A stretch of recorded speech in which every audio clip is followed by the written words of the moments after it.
Like 66% of dudes start balding at some point in their life. I know for a fact that everyone was chanting that. There's got to be thousands of guys in that stadium that were chanting that who are also balding.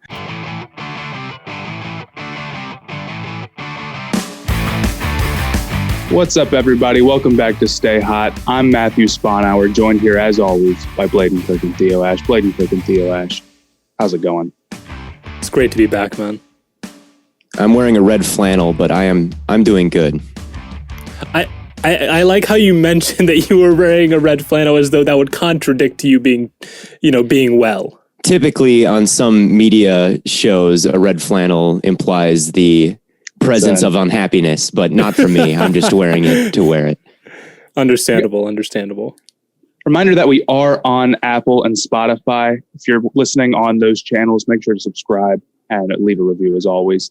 We're going to talk some NBA today, and then we're going to get into our top 10 teams going into the next NFL season. We all did our rankings, and they turned out a little bit different in some aspects. We have some things to talk about. But before we get into any of that, I wanted to bring up something that I meant to bring up a couple of episodes ago, but I just didn't do the intro. Blaiden, your top 3 ice cream flavors are truly horrible. They suck. What? They're not. I don't even know where you get your top 2 of your top 3. I've never heard of peanut butter ice cream before. Just straight peanut butter ice cream. Where do you buy that? It's like literally at the grocery store. Like Reese's has their own ice cream. Okay, but that's not peanut butter. That's Reese's. That's Reese's ice cream. Yeah, it's like Reese's peanut butter ice cream. But is it just plain peanut butter, or is it like peanut butter chocolate? Is it that significant of a difference? Yes, it is. This guy's top 3. Yeah, he's got vanilla at 1, peanut butter at 2, lemon at 3. But I guess not that bad. I don't know why you guys are making it out to be like peanut butter and crime. Peanut butter and chocolate is very different than just eating straight up peanut butter flavored ice cream. That's so different. You got to specify that. And then I think either is probably just as good. So I'm not going to sit here and make a big discrepancy over the two. You're crazy. I just wanted to see what the viewers think of that. You know, they'll respond to us on Twitter. They'll talk about I've been getting hate about it for like weeks. And rightfully so. No. Yeah, you should. It's a terrible list. Although if you meant peanut butter chocolate, that's not so bad. I don't think there's a big difference between peanut butter and peanut butter chocolate. There is. Chocolate. There definitely is. That's not the same thing. A combination of flavors makes it very different. There isn't just like, regardless. We had some fun game 2s over the last couple of days. Was there any ones that you guys thought were particularly exciting, or any ones that you wanted to talk about for a second? I'd say the Knicks coming back down from, I think it was 13 or 15, somewhere in that range. And then having Derrick Rose lead that comeback a little bit for the New York Knicks is just kind of a wild thing that is happening right now. Derrick Rose leading the Knicks in the playoffs. Like I thought that was the most exciting game, was watching that comeback. It's definitely the ultimate Cinderella story. I mean, I feel like the Hawks messed up by keeping Trae Young out of the fourth quarter. He should have played every minute in the fourth quarter, in my opinion. Trae Young is the best player in that series, at least so far. He's been ridiculously good. And Julius Randle in the second half got it going a little bit. He'd been terrible up until that point. Right. Yeah. And then the Suns game as well. There were a couple blowouts in game 2s, but the Suns game, I mean, we played horrible that entire game, it felt like. And then we just kept finding ourselves only down by like 5 or 6. And it's like, we should be down by a lot more. And then it got exciting there at the end when Crowder hit that and 1 3-point shot and we took a small lead. So it got exciting in the fourth quarter there, which you can't say for a lot of the game 2s.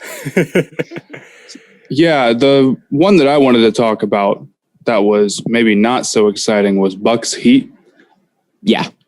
I made a video saying I thought the Bucs were going to win, but then I took it down because I didn't like how I worded it. And also I was just very not sure who was going to win the series. I'm not trying to act like I was confident either way. But I definitely didn't expect the Heat to come out this week. They came out and they just looked like they didn't have the aggressiveness or the energy that they usually have. And I don't know if that's because they've kind of just had a weird season with a lot of injuries, or if that game one really demoralized them, because I was seeing a lot of stuff talking about how Jimmy Butler's kind of getting a little bit testy with some of the other players and coaching staff. And I don't know if that's true or not. Those are just reports that I've heard, so I don't want to act like that's for sure a thing. But I almost wonder if losing that game one after the Bucs shot 16% from three, and they did a good job guarding Giannis that game. So they got him to shoot bad. They stopped Giannis, and they still lost. It's almost like, not to maybe the same extent, the 2018 Finals game one, where LeBron puts up 50 points and they lose anyway. And you're like, well, then there's just no way that they could pull out this series. I wonder if the Heat feel the same way. Yeah. And the Heat from this year also, the bubble is such a fascinating environment. And like for the Heat to make the finals last year and then come out this year and look, you know, I know the bubble being like a Mickey Mouse win is such a meme and such a joke, but with the Heat's performance this whole year, they did kind of get it together a little bit at the end. Like that was just such a fluky team to be in the finals. Like when that in the footnotes of history in between, like, you know, all these dynasties and LeBron and the Warriors, and then there's just kind of the Heat just kind of there. That's just it's a weird footnote in NBA history. And I do wonder how legit, like this juxtaposition of how the Heat looked last year against the Bucs and this year, despite the team being pretty similar, is a couple minor changes, but yeah, not enough to do what's happening now. I don't want to say that the Heat are completely out of it, because you never know with that team. They're very weird. But if they do end up losing this series in 4 or 5, 6 games, you take a look at that roster. They're kind of in some trouble. That roster is not built long-term at all. It's pretty old. I wonder what Jimmy will want to do. Bam's obviously a great piece to build around, and that's really what's important, is having one really good young piece to build around, and Pat Riley will be able to make his moves, but they might have to retool. And we'll see. Bam is a good piece, but I don't know if a team built around Bam is... Like, he's good, but is he going to be that good? I think he's an all-star level player, but if you want to be a championship contender, he's got to really step up. And I think he could if he gets more aggressive. He obviously can still develop, but you can't be the number one on a championship team at the moment, I don't think. Yeah, no, the Heat are one of the weirdest teams of the last, like, two seasons, this season and last. Just a very strange, like, bizarre saga with the how Heat that are is impossible to predict from what I've seen. But... yeah, every time I make a prediction and see the opposite teams to go, I'm like, man, it's just such a pattern that the Heat have done well guarding the Bucs, and then the Bucs come out and just beat the brakes off of them after I say it. So I got to be careful what I say in this episode, because apparently the opposite is going to happen. Hey, I've had kind of the same luck. I mean, I said Portland, I thought was going to continue to play really well against Denver, and they did. I thought they looked pretty solid. They shot almost 50% from three, and they lost by almost 20. Their defense sucks. Robert Covington. I literally made a video about it on TikTok, and someone commented like, yeah, no, this defense is atrocious. Robert Covington played 37 minutes in game 2. He was 3-1-1 with 4 turnovers. And I know that's something that is on our list of things to talk about as guys who need to step up. Jimmy Butler was minus 34 in game 2. Robert Covington dropped that stat line. So I think if that's my 2 that we've kind of already been talking about here, that need to be better. They need to be better. You cannot be winning games with starters doing stuff like that. No, I 100% agree with you about like that Portland Nuggets game being interesting. I think that's how the rest of the series is going to go. Just blowout back and forth. I don't think it'll go with a blowout. I just think I don't think Portland's defense is good enough to handle the Nuggets. You think the Nuggets are just going to just run away with it? I don't know if they'll run away with it. I could see it being in 6, and there's going to be closer games. That I don't mean to say every game from here on out is going to be a 20-point blowout, but I do think the Nuggets are going to end up winning. I feel very confidently that that's what's going to happen. I don't buy Portland's defense at all. And then you see like Enes Kanter. I mean, they were at they put out a lineup when Nurkic got fouled out. They put out a lineup running Melo at the 5. Small ball. That's just not that's just what. Yeah, that's not going to work. That makes no sense. I mean, the Nuggets blew them out, and Jokic didn't play for half of the fourth quarter, and they just kept extending the lead. It didn't get any worse for them. And Dame dropped he dropped 32 and a half, and then ended with 42 or something like that. And they lost by 20. Yeah, no, it's not looking good for the Trailblazers, and they were a team from the beginning of the season that I felt was overhyped because they added Rocco, but I don't know. That just never really, to me, that never really had the vibe of a dangerous team. I mean, as good as Dame is, and as dangerous as McCollum can be sometimes. I don't know. I just don't think that they were constructed well from the beginning, and I thought that they were kind of overhyped and a lot of talent. They're a lot of talent, but a lot of talent, just not the defense. The defense, quite right. Yeah, and this is probably at the end of the line for them in this series, and. Again, we'll see because Lillard will never get a ring unless they bring in a elite big defender. I think they're going to need to, or if he leaves, he could just leave, or he could leave. But I don't. But I'm pretty sure he said before that he doesn't. Loyalty is such a big deal to him, so I don't think he'll leave. But you never know with the NBA offseason. Of course. Going forward. Games that I'm excited about for this weekend, obviously Knicks Hawks. I think my player that needs to really step up that I had listed here was Julius Randle. With how bad he's played, the Knicks are extremely lucky to have the series tied at 1-1. And I know that he turned it on a little bit in the second half of that second game, but he needs to be their best player. And really, he needs to be the best player on the court. Because I think most people going into this series would have thought that Julius Randle was going to be the best player on the court. And he just hasn't been. Luckily, Derrick Rose has been phenomenal, and the Hawks got pretty cold there in the fourth quarter. They keyed in on Trae Young, and he could find open guys, but they couldn't make him pay for it. We'll see how the crowd is in Atlanta for the next. You got to figure they're going to be pretty loud. Yeah, I feel like every fan base is going to be hostile. Can we talk about the Knicks chanting Trey, you're bald? That was their designated chant. That's the worst chant I've ever heard. Which one of you said that of all these fans chanting this, how many of them do you think are balding themselves? I mean, I looked up the stat for it. 66% of dudes start balding at some point in their life. I know for a fact that everyone was chanting that. There's got to be thousands of guys in that stadium that were chanting that who are also balding.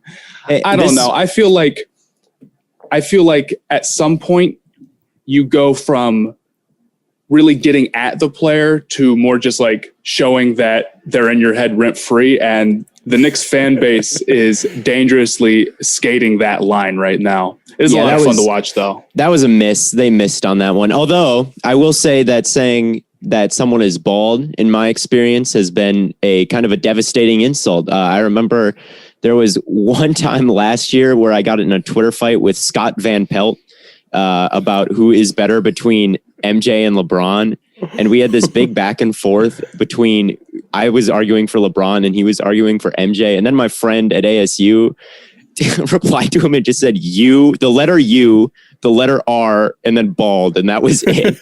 And then Scott Van Pelt used all 180 characters to call out my friend. And he was awesome. Treat me with some respect. And then he's like, I'm sorry. So that you are bald I've seen it happen where it's that one can kind of get under your skin, I guess. Although I don't think that it quite got under Trae Young's skin like that. And then a year later, I was reminiscing about the time that happened on Twitter. And then Scott Van Pelt replied to me again and was like, I don't care about that. And it's then why are you responding again? I don't know. It was weird. I like Scott Van Pelt. He's one of my favorite ESPN people. It's I don't dislike you. I don't want to be arguing with you. I like you a lot. That's the thing about Trae Young. It seemed to genuinely not bother him. Right. He really doesn't seem to care. He played fantastic. I know the Hawks lost, but he played fantastic. Yeah. And he was smiling when everyone was, chanting at the end of the game at him. So I really don't think it bothers him. No, it definitely doesn't. Yeah. I just wanted to tell that story because I think it's funny. Talking about some of the better performances that we saw, I gotta give a shout out to Jokic because I don't think he got enough credit. He put up 38. They can't guard him. And honestly, nobody can. I saw something on Twitter. I don't want to take credit for this, but I saw somebody on Twitter say that it looks like every shot that Michael Porter Jr. takes is going to go in. And then someone replied to that and said that every shot that Jokic takes looks like it's not going to go in, but it always does. That's definitely the truth with him. I just don't. He'll start backing people down, and he can shoot over literally anybody. I could watch him shoot moon balls all day. He's been awesome. Portland doesn't have an answer for him right now, but I don't think, like I said, I don't think any team does. But he's been doing Jokic things. He's the MVP. I think. And I'll go one step further with that. Yeah, he's the MVP, and he'd be the MVP if Embiid stayed healthy, and he'd be the MVP if Curry was on a good team. He's that good. He's so good. No, he is ridiculous, and I think their record after Murray got hurt especially kind of sealed that for him because Murray is a very good guard, and they didn't miss a beat because Jokic is the MVP. And I like it's fun to argue, but I mean, I feel like realistically, anyone who is not saying Jokic at this point is just doing it to be a little different because it's kind of clearly Jokic in my opinion. I get the Curry argument. Embiid was also awesome this year, but I think even 76ers fans know for the MVP race is so close, you can't miss a quarter of the season. You just can't. But Embiid was awesome too. It'd be very close. With Curry, it would be really close if he was on like a really even team. But I think that Jokic is a little slept on right now, even though he's probably going to run away with the award. Probably. Totally fair. Well, I have a player that I thought played really well. We talked about the Lakers. They needed Anthony Davis to step up if they wanted to beat the Suns. He absolutely came through. He was fantastic. 34, had 10 rebounds, didn't get outplayed by DeAndre Ayton. So I was really happy to see him, kind of turn that around because I was really worried that he was going to come out and be a dud again in game 2. 21 free throws. He shot 21 free throws. Who cares? Points on free throws don't count. Everyone knows this. I know. I'm just saying the thing is with him is he had that great game and it felt like he could have been better. Like I was watching that game. Like he shot so many free throws. Like when he wasn't shooting free throws, it felt like he could have been better, and he still dominated, which is a little bit scary for me. So I don't like that he did that.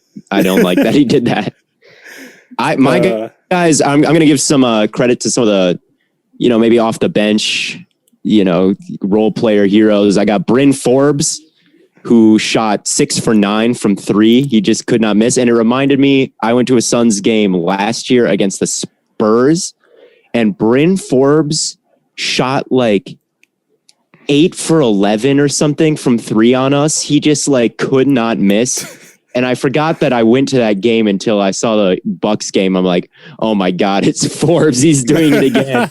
It's happening again. And Bryn Forbes just could not miss. I mean, the Bucs just laid it on the Heat, just destroyed them. They set the record for the most amount of threes in franchise history and a half. And Forbes was a big reason why that happened. And the same thing with Joe Harris in Brooklyn, just came, 7 for 10 from 3. Just ridiculous. And the thing about Harris is obviously you're going to be keying in on him from 3-point range because he's Joe Harris, and he still shot 7 for 10. And it's ridiculous that the Nets have someone like that outside of their big 3. And that kind of performance just strengthens my feeling of confidence that they're winning the whole thing pretty easily. I kind of guarantee a Nets finals win. And yeah, that Joe Harris game was just another thing pointing me in that direction. Can I bring up someone who I just thought, was horrible real quick? Sure. Go for it. It seemed like for Boston, the only bright spot of their team was Tatum. Yeah, that sounds about right. And dude went 3 for 12 from the field with 9 points. That team just doesn't really have Brown's out, and all I'm saying is all over Twitter, Celtics fans were talking about how great Tatum is, and he just like didn't show up at all. Yeah, it's one thing. I don't know enough about NBA coaching and strategy to say it, but it's interesting how Brad Stevens used to be regarded as this kind of genius and one of the best young coaches in the league, and now just everyone hates him. And that team just kind of seems to be without just much of a chance. They just seem kind of checked out of it this whole year, just underwhelming. It doesn't seem like they're going to muster up anything now. And, Tatum being inconsistent is probably the final nail in their coffin. So, I mean, Tatum didn't play the whole game. That's part of he only had 21 minutes, and but like the part that he did play, not great stuff. I don't know. The expectation will be for like Tatum to keep him in every game by putting up a ridiculous amount. I just don't think that it's just not working out for him this year. Everybody on that team knows it. Then they have to go up against the Nets. It's just, I can't blame them for however they play. I know how it is. Yeah, that's fair. We're going to get into these NFL rankings here shortly. But before that, AJ Brown made a TikTok trying to recruit Julio Jones. What did you guys think of his first TikTok? Or is it his first? It wasn't his first TikTok, but... Well, what do you think of his TikTok skills overall? I thought they were pretty good. I thought that he was a natural. He seemed very comfortable on camera. He wasn't mumbling. He was speaking very clearly with charisma, which is what it takes to be a NFL TikTok person. But I mean, obviously he plays in the NFL, so him just being on TikTok makes him an NFL TikTok person. But I thought he had some serious skills. He should get into the TV game after he's done playing, because it takes a certain amount of, there's not a lot of guys in the NFL who would just, are funny and charismatic enough to just get on TikTok with a Julio jersey with masking tape that says Titans and just go and kind of joke around. Funny. And I thought it was a really funny video, and him using the Blue Wire graphic. I got your jersey on. It's not even released yet. Using the Blue Wire graphic is just kind of the cherry on top. Oh yeah, he asked them to put Tannehill on. He's like, put Tannehill on and I'll use it. Which is good for him. Good for him having his back for his QB. I think the sneaky part about that is that from what I saw, he did it in one take. He just went from guy to guy to guy. That's the tough part of TikTok. Anybody can sit here and record TikToks if they get 100 takes and 20 segments. The real TikTok stars can do it all in one take after only a couple of tries. A Mickey Mouse TikTok artist needs multiple takes. Mickey Mouse. It's the Dirk Nowitzki of TikTok is when you just do it in all. The Dirk Nowitzki ring in 2011 of TikTok is when you can just press record and go for one straight minute without any pauses. That's what he did. You're right. And that's actually I don't film my videos that way. I can't do it. I never do one take. I do one take quite a bit, but I'm just built like that. No You're green way screen. Better than us. No green screen. No cuts. I'm just. He doesn't use the green screen. That's the Mickey Mouse strategy for TikTok. Green screen. Green screen a tweet behind you. Green screening a tweet behind you. Multiple takes.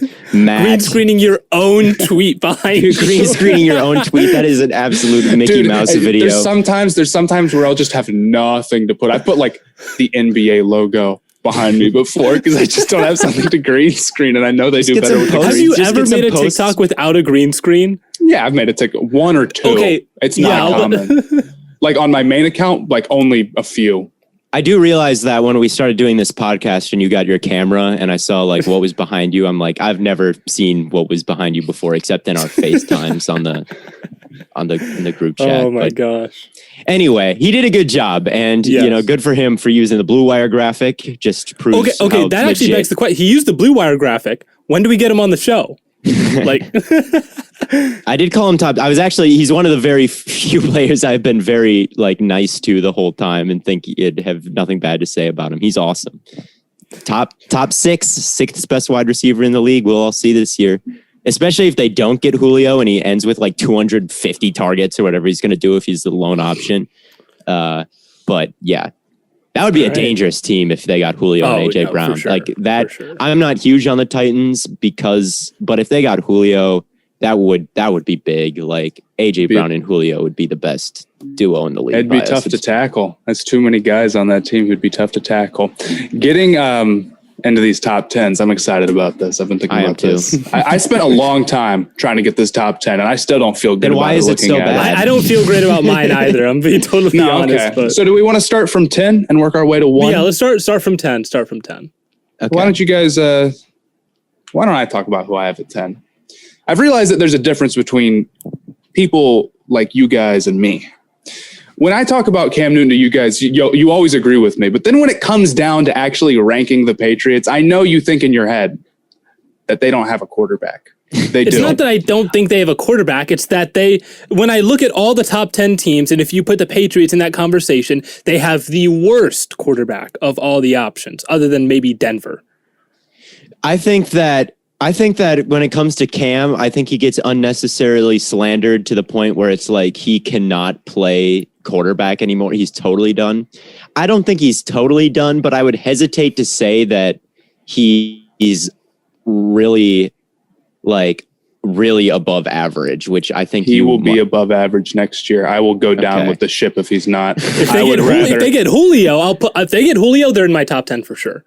If they get the consensus ranking is we have Vikings at 10, and I have Vikings like right outside at 11, and I feel a little bad for leaving them out because I do like the Vikings. Yeah. But the Patriots, they won 7 games last year, and it's really hard for me to imagine that they don't at least get the 10 with all the improvements that they've made. I just have a hard time believing it.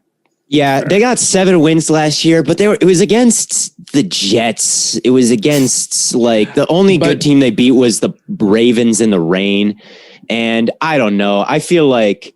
Well, beating bad teams is something that bad teams don't do. Right, exact. That is true. No 7-win team is going to have a bunch of good wins. Look at the 2016 and 2017 Browns. They didn't beat anyone. They beat one team in 2 years. Yeah, I get that. And I get that, I think the Patriots were a mediocre team who could beat all the other mediocre teams because their coaching is just going to be better than all the other mediocre teams. So they're the best mediocre team. And this year, I just don't see them being much they can be better.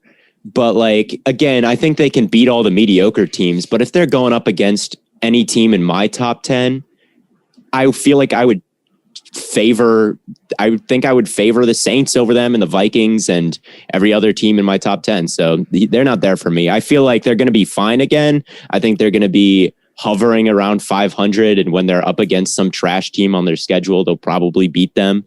But I just don't see them stacking up quality wins the way I'd expect a top 10 team to do. I don't think anybody really stacks up quality wins. Every team barely beats any good teams because, the good teams only lose a couple of games. Right.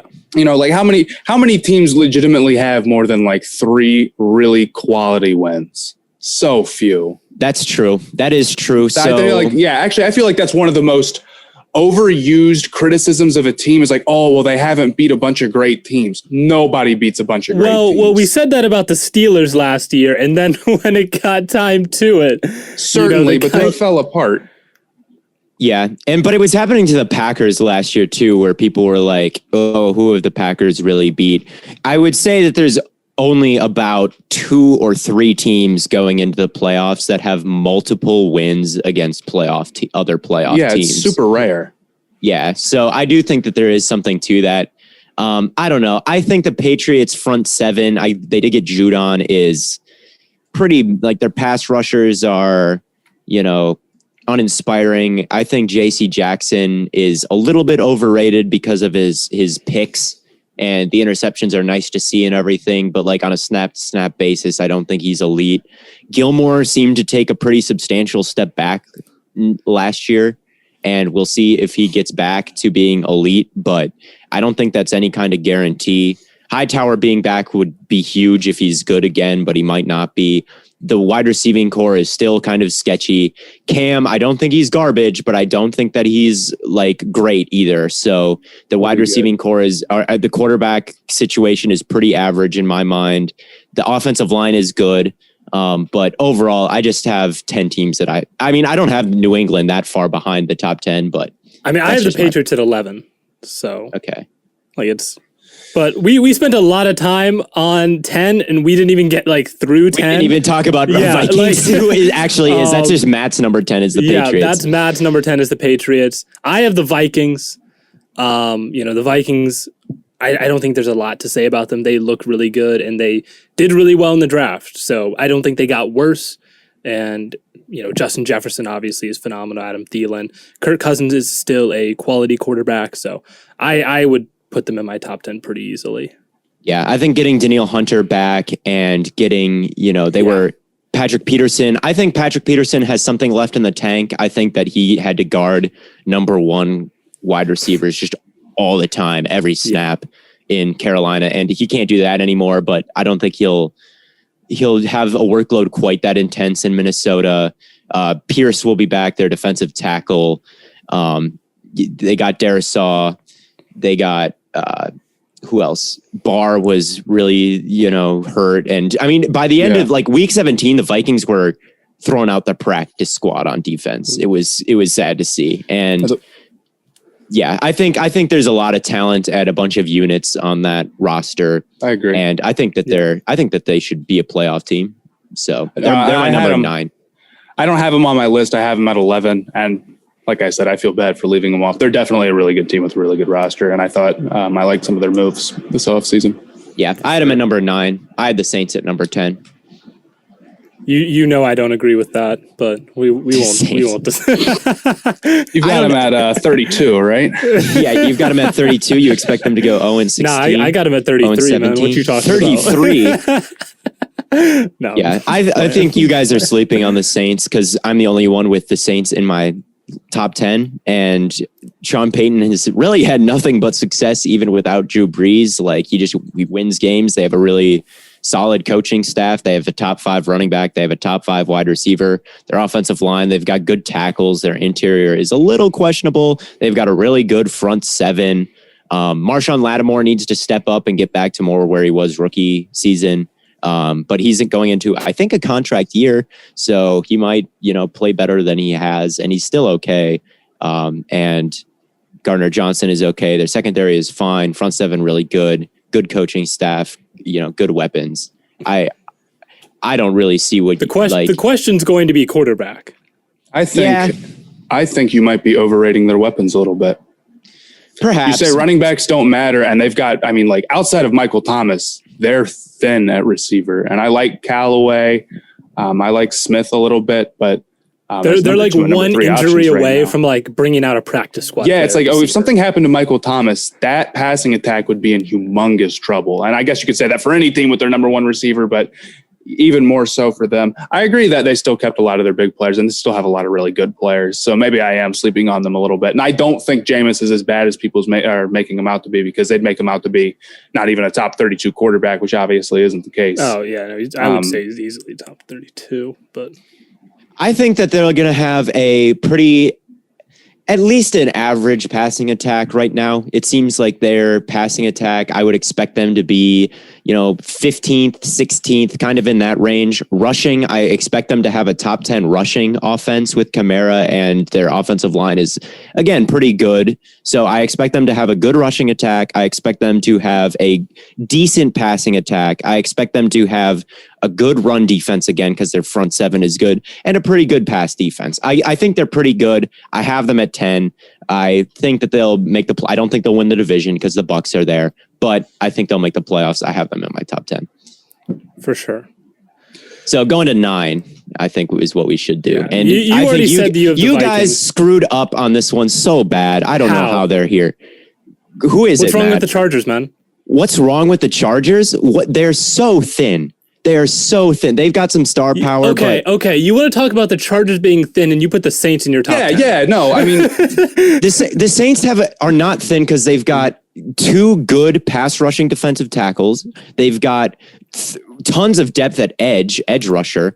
They've got good running. Well, the running backs, it doesn't matter. No, I know the positional value, at all. But they do have good, they have Latavius Murray and Kamara. But most importantly, they have depth in their front seven at least. The Chargers don't have depth anywhere. The Chargers don't have depth. The Chargers have a much better quarterback. I would say they're probably deeper at receiver, maybe not better, but deeper at receiver. I don't know. One injury to Keenan Allen is, I mean, I guess Mike Thomas is better than, not Mike Thomas. Mike Williams is probably better than the Saints number 2. That's my but guy. Yeah, I don't know. I feel like the Chargers are so overrated to be at number 9 here. I don't know. Herbert, I love Herbert. And the fact that their O-line was as bad as it was last year and they were still able to be, relatively successful throwing the ball is incredible to me. So I imagine, they were really good at improving this offseason. I find it really hard to believe that they aren't. I think they could be top 2 in their division. I think they could honestly be second just by the Chiefs. Beating the Denver and Oakland and hey, Las you Vegas. Didn't you almost put Denver in your top 10? I did, but that's me being higher on them than everyone else. Then it's Drew Lock and Teddy Bridgewater at quarterback. Like, come on, man. It's not just quarterbacks. We saw Ryan Fitzpatrick in the playoffs last year. We saw Big Ben, who couldn't even push it down the field. They were like 7-9. The same. We saw Jared Goff. We saw Jared Goff in the NFC East. We saw, who else did we see in the playoffs last year? We saw Phillip Rivers in the playoffs last year. You don't need to be an elite quarterback. We saw Deshaun Watson sitting at home, and we saw Ryan Fitzpatrick. Not Ryan Fitzpatrick. We saw Heineke. We saw Heineke in the playoffs, and we saw Watson at home. It's not just about the quarterbacks. And you need a good team, but if you have a great team and no quarterback, that's just as bad as having a quarterback and no team. Nope, it's better to have a great team and no quarterback than a great quarterback and no team. And it's because, you look at it. Look at what happened to Deshaun Watson. Look at what happened to Deshaun Watson last year. It was they went 4-12, and he played his best season of his entire career. And look at who was in the playoffs. Phillip Rivers was. Ben Roethlisberger was.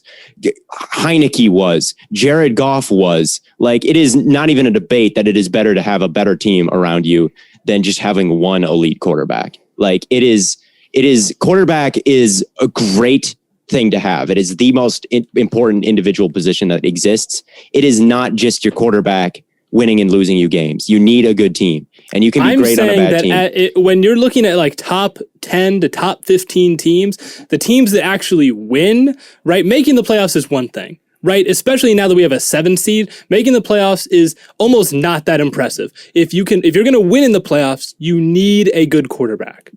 Absolutely. Jimmy Garoppolo was in the Super Bowl last year.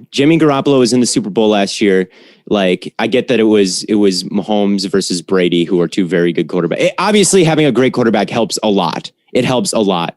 But, you can point, Jared Goff was in the Super Bowl not all that long ago. Like, it is not, you do not need an elite quarterback to be an elite team. And they lost because they had Jared Goff at quarterback. I know they lost, but it's, how many rings does Mahomes and Rodgers and Marino and Steve Young all have combined? It's having the most. Quarterback has been overrated. I think it has. I really do. And it's by far the most important individual position, but a great quarterback and a great secondary to me is very similar in terms of the value they add. I think it's individual units, defensive line or front 7, secondary, offensive line, skill positions, quarterback, and those are all about the same. And with the Chargers, it's like their front 7 has Boza and really no one else. Their secondary has Derwin James and almost no one else. Their offensive line, it's different. Is it good? It's different. It might be good. Yes, no, it is. This is, come on, man. No, they just added. Are you sure? You like Slater before the draft. All of a sudden, Slater might go ahead of Sewell. No one's expecting this. And then Corey is Lindsey. No, I like Slater. I do like Slater. I like Lindsey and I like Slater, but I don't like. We could do this with any team. You could say that they added players and do this. Are they good? We don't know yet. Yeah, we don't know. We don't. Maybe their offensive line. Admittedly, putting the Chargers over like the Seahawks, for example, huge projection, right? like risky take because the Seahawks are proven, the Chargers are not. So it's probably less risky to not put the Chargers up there. But you look at that Chargers roster, I really like it. I think their offensive line looks good on paper. Thin. It's their secondary is bad. Their corners are bad. We can go back and forth on this all day. You think the Chargers are thin. We think the Saints are thin. We can do this all day long. Like, yeah, but when the Saints lost all of their depth in free agency, it wasn't a big deal because they kept their main guys. Yes, and their main guys are better than the Chargers. Added guys, and I don't know.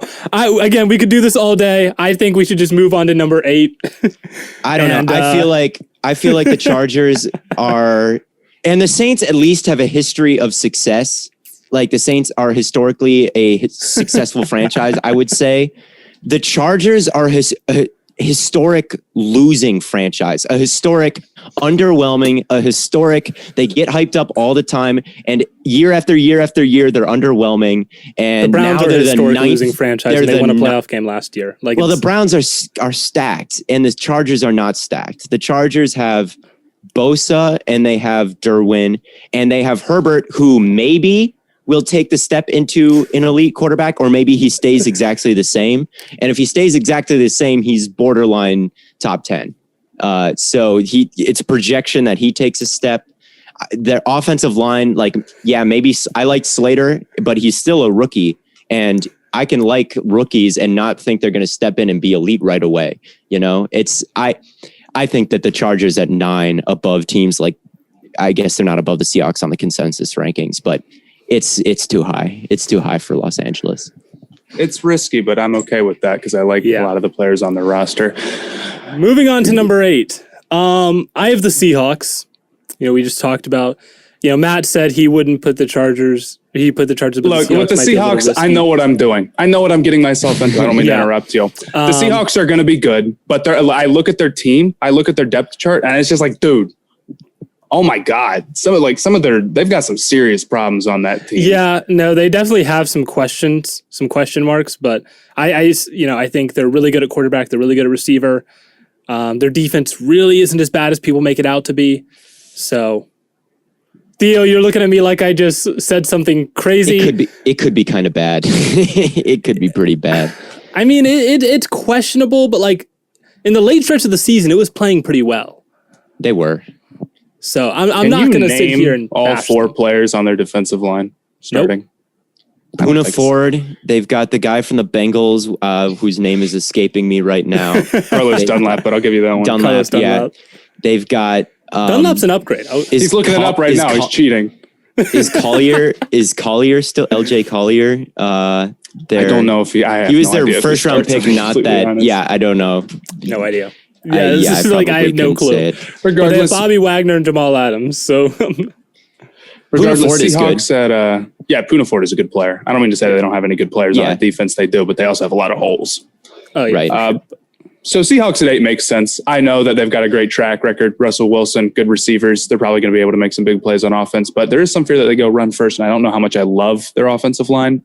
I had the 49ers at 8. Nobody else had them in their top 10.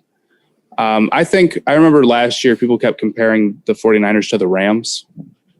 And now that it's the next year, all of a sudden those comparisons stop. But I don't know if that's necessarily fair. I think that they're going to have a bounce back year, just like the Rams did.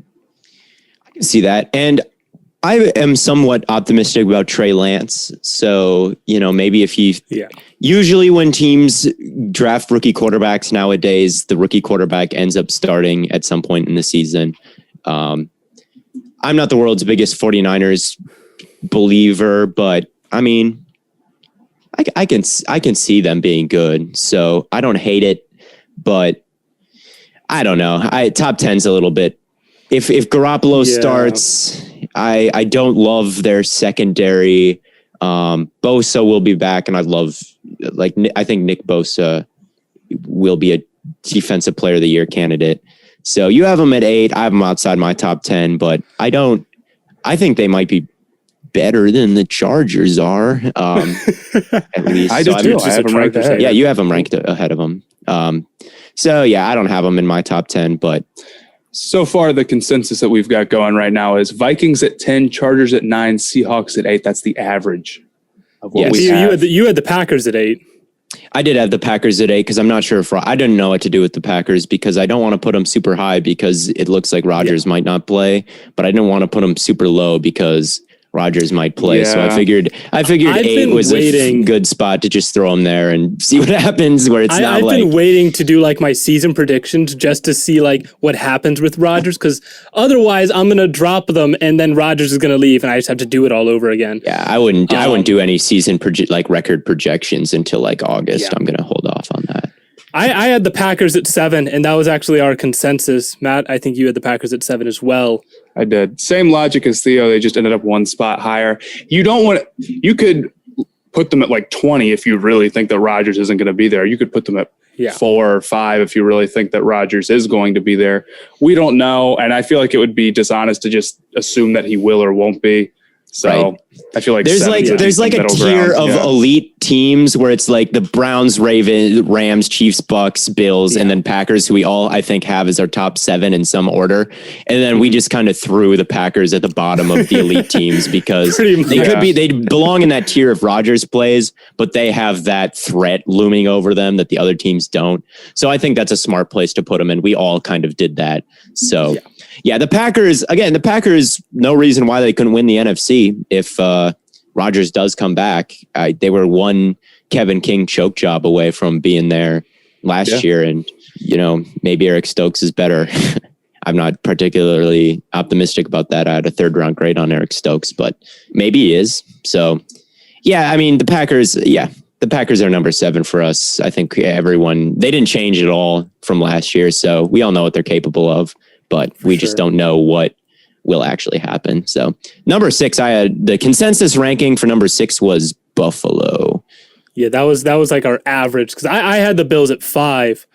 I had the Ravens at 6, and I like Baltimore. Well, I hate Baltimore. I'm a Browns fan, but like as a team, like I love Lamar. I loved him in college. I think Dobbins is going to be really, really good. Although running back doesn't really have that much effect on your team, but he's on a rookie contract still. Their O-line is not in love with it. It's honestly been getting kind of worse, but that's why I have them lower than the Bills here. I want to know why you have the Ravens lower than the Browns when the Browns can't beat the Ravens. The Browns got better. The Browns had maybe the best offseason. Did the Ravens not? No, the Ravens also got better. They did not have the best offseason of any team. The Browns had the best offseason of any team, barring maybe the Patriots. Yes. Okay. Well, I feel like there's a difference between best offseason, which maybe they had, and improved most for next year. Did they not? The Browns did one thing better than any other team, and that was improving all of their holes with high-level players. I don't think any other team did that. Who are the 2 starting defensive tackles for the Browns? Okay, most of their holes. Yeah, I don't think the Browns will do a very good job defending the run this year because I think their linebackers are kind of light in JOK, and I think that their defensive tackles are And I mean, we were number 6 on our consensus ranking is the Bills. I don't know why we got into the Ravens here. Okay. Let's talk about the Bills. We could talk about the Ravens when we get to the Ravens, but yeah. I have the Bills at 6. I think that the Bills defense was a little bit questioned. They couldn't defend the run last year. The Bills couldn't. And I like Rousseau a lot, and I think he's a good run defender. I know you love the Rousseau pick. I do like the Rousseau pick. But again, even if I love a rookie coming out of school, once they get into the NFL, I feel like I can't just say they're going to be like a really high level guy right away, just because a good rookie is oftentimes a pretty mediocre NFL player right away. So I don't know if Rousseau will especially Rousseau is just going to come in and instantly shore everything up, because I think I will admit that he is a project, but the Bills front 7 is a little bit questionable to me still. They did re-sign Milano, and if he's healthy for the whole year, he'll be, he's a key because he's actually good in coverage, and Tremaine Edmonds is a big name, but he's not really all that special. So Milano being back is good for them. Their safety duo is really good. But overall, I think their defense is mostly just okay. And their defense also never does anything really interesting. They just kind of line up in a very basic formation and run it, which I could see being a problem if they don't change that. But what really it'll come down to is their offense and Josh Allen. Yeah, I mean, Josh Allen is pretty much guaranteed to have a regression season. It's very rare for quarterbacks to go out and have back-to-back MVP caliber seasons. I mean, in recent memory, we've had, one guy? One guy who went back-to-back MVPs? Was it? Or MVP caliber seasons, not necessarily back-to-back MVPs. Who was it? We had... I mean, Mahomes kind of did it, but Mahomes did not. No, I wouldn't say Mahomes. No, we had someone win back-to-back MVPs. I don't think we have. I mean, I think maybe Peyton did it a while ago, but we haven't had a back-to-back MVP in a long, long time. I think Peyton may have gone. When I say recent memory, I mean in the past 2 decades. I can't think of anyone. Maybe Peyton did it, but I wasn't really paying attention. Maybe from Manning. 2000 to 2010. So it's even more rare than even I was projecting. So I'm just saying I wouldn't project Josh Allen to be bad by any stretch, but I don't think he goes out and has 40 touchdowns.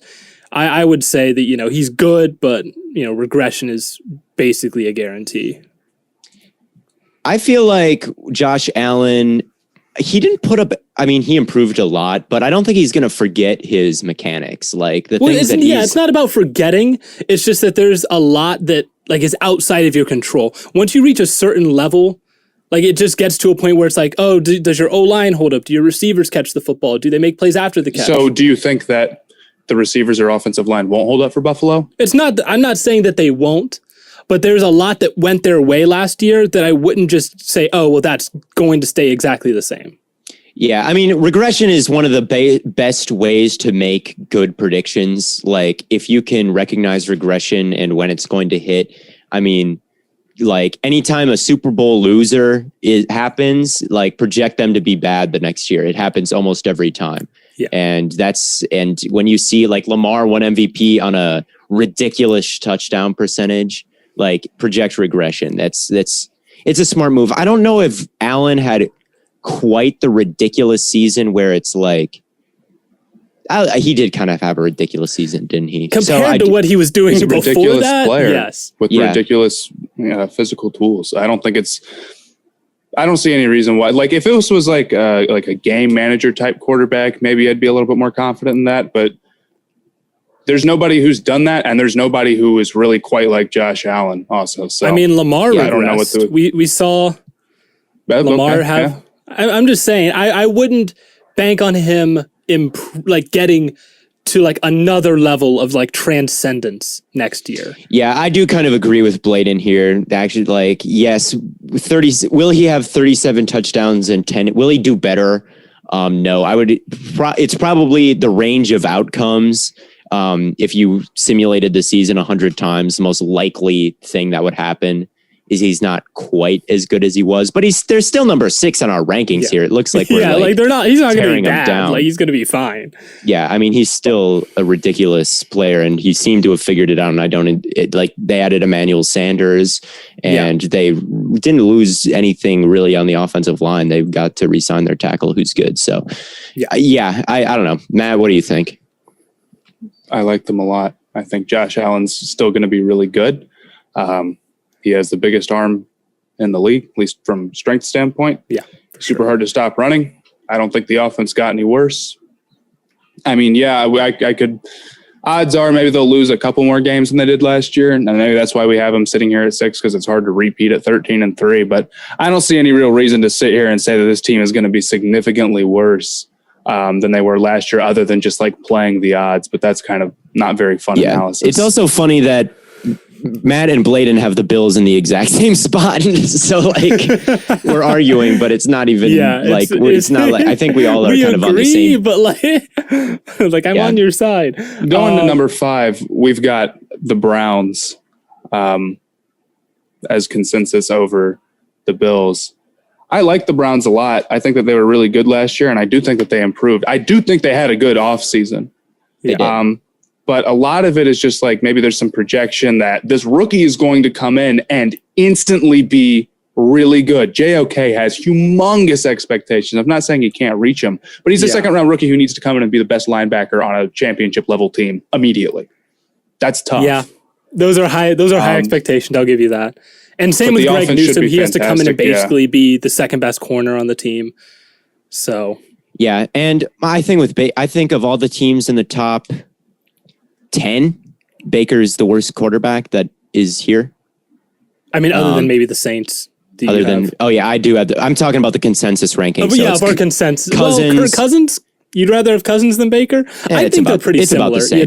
They're about the same. But the Vikings are 10 in our consensus, and the Browns are 5. So I do think Baker is a little bit of a weak link for the Browns, even though that he came on strong to end the season. I do think that his game against the Chiefs was not great in the playoffs, and his game against the Steelers, I barely even remember anything about that game just because of it started like 28-0 and I kind of tuned out the rest of it.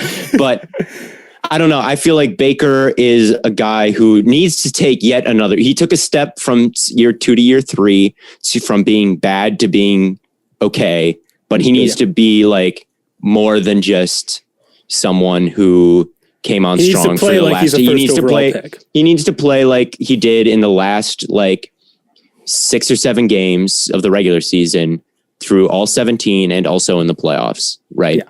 And maybe he will. Maybe he will. And they've got a really good situation for him to reach his full potential right now. So maybe he will. But I mean, Blaiden has him at 4. I have him at 5, and Matt has him at 6. So again, this is not huge differences the average, here. Yeah, they should be a very good team. There's a lot of people who are too low on them. I like the Browns a lot. I think they've got a very legitimate shot to beat any team in the league. So I guess it just comes down to Baker is what I'm trying to say. And I think that the thing that's preventing them from being like top 3 for me and being maybe even my Super Bowl favorites, because I do like their roster, is a little bit because I don't think they match up well with the Ravens, just run defending wise. And I don't think Baker is I'm not sold that he's that guy yet. Totally fair. Moving on to number 4, our consensus is Baltimore. I started to get a little bit ahead of myself with Baltimore earlier. I think they're a really good team. I wouldn't necessarily put them above the Browns or the Bills, but they're really good at quarterback. Lamar's awesome. They got Rashad Bateman, who I really like. That defense is very, very good. I don't think they have a lot of holes. Being at number 4 versus number 6 isn't really that big of a difference. They're going to be really, really good. I think that if you're projecting Josh Allen to do worse just because of natural regression, then you should take that into account with Lamar and expect him to do better than he did last season, because odds are he I totally am. No, yeah, I absolutely am expecting Lamar to kind of have a bounce back year. And I think adding Kevin Zeitler is one of the most underrated that's a huge free agent signings really in the league, because the biggest problem that the Ravens had at the beginning of last year when they were so underwhelming is that when Stanley got hurt and when they're why am I blanking on their old guard's name? Yanda. Yeah. Yanda retired and Stanley got hurt. And at the beginning of the season, they just couldn't block up the things they could before. And Zeitler is a good guard. And I know they lost Brown, but their interior offensive line should be able to handle the run blocking workload that they kind of got figured out at the end of last year when they became a really dangerous team again. And they improved the wide receiving core. The one thing the biggest concern is Greg Roman, their offensive coordinator, because Roman was kind of a dumbass last year. They had some very questionable play calling. Yes. And he's still around, and the number one thing that scares me is that it's just a bad Greg Roman predictable scheme that ends with Roman getting fired after an underwhelming. I can totally see that happening. That's my main concern. But outside of that, I think that they've got a really good roster. I think that they're tough to deal with just because of they have a special running game, a generationally good running game when it's firing like on all cylinders. And Absolutely. I think that they can carry that with a good defense too, as far as they want to go. Or yeah. I mean, I just like Lamar a lot. I think that he's a problem for every defense. That's also true. Just point blank. I think Lamar is way better than everybody's saying right now. I agree that he showed some problems last season. He's not a perfect player or anything, but with a much better supporting cast, at least a receiver this year, I expect big things out of him. And if they can just stretch the field and have Lamar's running threat, defenses just aren't built to deal with that. That's just the hardest thing. When you have that much versatility as an offense, it's just hard to deal with. Yeah, a lot of teams like the Chiefs and Bills, they can stretch the field vertically, but Lamar gives them the advantage of also being to stretch the field laterally, and being able to do both is almost impossible to stop. Right. So yeah, I love the Ravens. Ravens versus Rams is my Super Bowl choice. That was my pick, and Rams are number 3 team on the consensus big board after acquiring one Matthew Stafford, and I had him at number 3. Blaiden had them at number 3, and Matt had them at number 4. Love the Rams. Love Stafford. Yeah. Love Sean McVay. There is nothing about that team.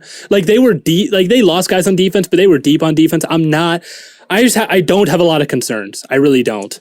Yeah, I think their defensive coordinator, who left and joins the Chargers, had a really good scheme last year where they would pretty much they threw a lot of corners on the field all the time for the Rams did last year. And they were really deep in the secondary, so it worked. And because they have Aaron Donald, they could just throw a bunch of guys back in coverage and still get pressure because Aaron Donald is, in my opinion, the greatest defensive player ever.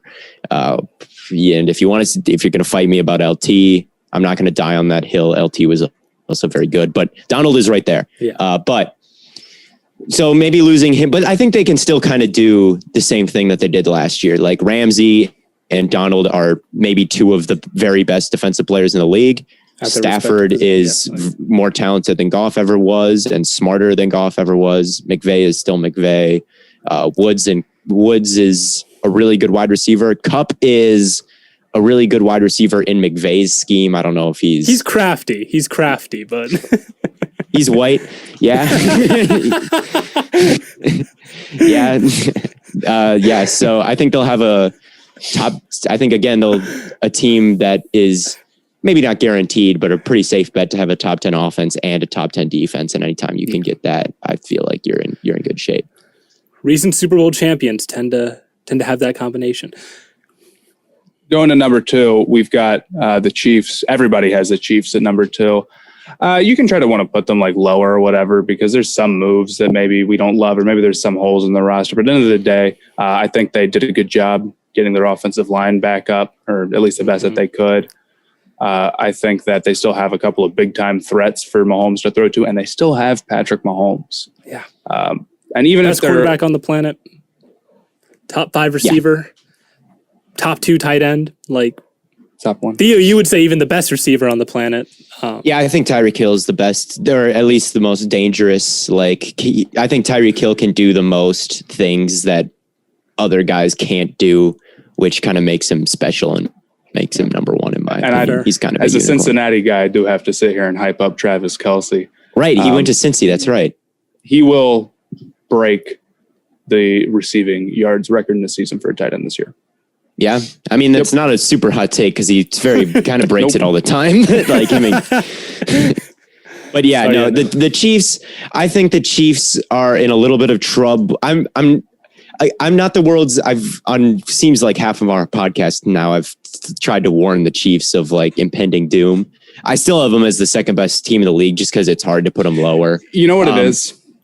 You want to pick the Super Bowl loser to regress because you know that's the pattern, but it's really hard to do because they have Super Bowl losers usually don't have Patrick Mahomes. No, that's exactly what it is. That's not even me trying to hide it. Yeah, Super Bowl losers regress all the time, but Mahomes is the best I've ever seen, maybe quarterback wise, literally an alien sent from outer space to succeed. So it's tough to put him any lower than 2 and put him like maybe the Rams, the Ravens, or the Browns ahead of them yet. It wouldn't surprise me if I do eventually. And it wouldn't surprise me if Mahomes, once that $500 million contract really starts to kick in, they don't become like a dynasty once that all happens.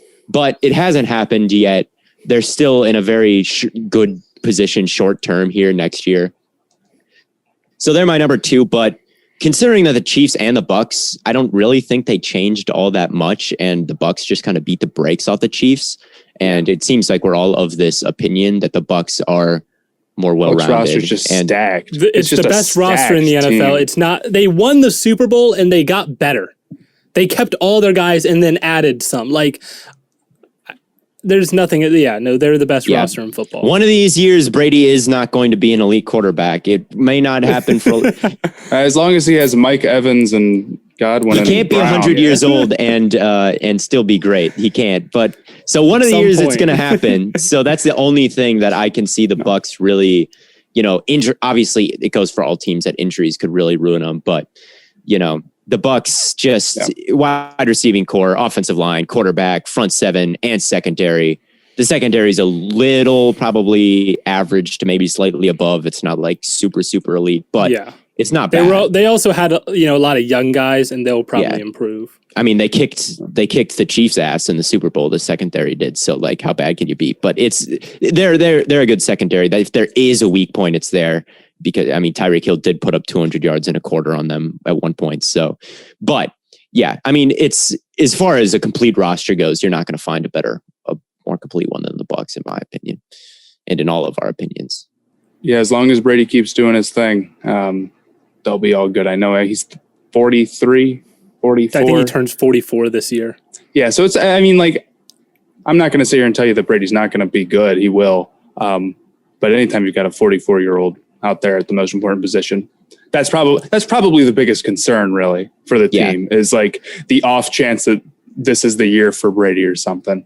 Yeah. And people have been saying that for 6 years. I'm not saying it will happen. You'd be dumb to predict it at this point, but like it's valid to be worried about it. It's dumb to predict it, but we know it's got to happen eventually. It's a valid concern, but it's one that you shouldn't be banking on because then you just make yourself look dumb. But the Bucs.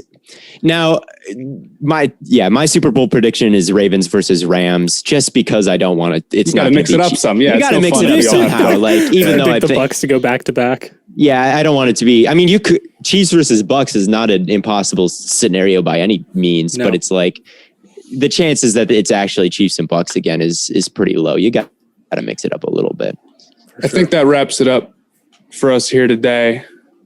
Maybe our longest episode yet. I appreciate y'all listening. We went for a while. Make sure to do all the things you're supposed to do on the podcast. Subscribe if it gives you the option to subscribe on whatever platform you're listening on. Follow if you can. Leave a review. That's always appreciated. And I'll see you guys next time. Catch you on the flippity flop. I will also see you guys next time.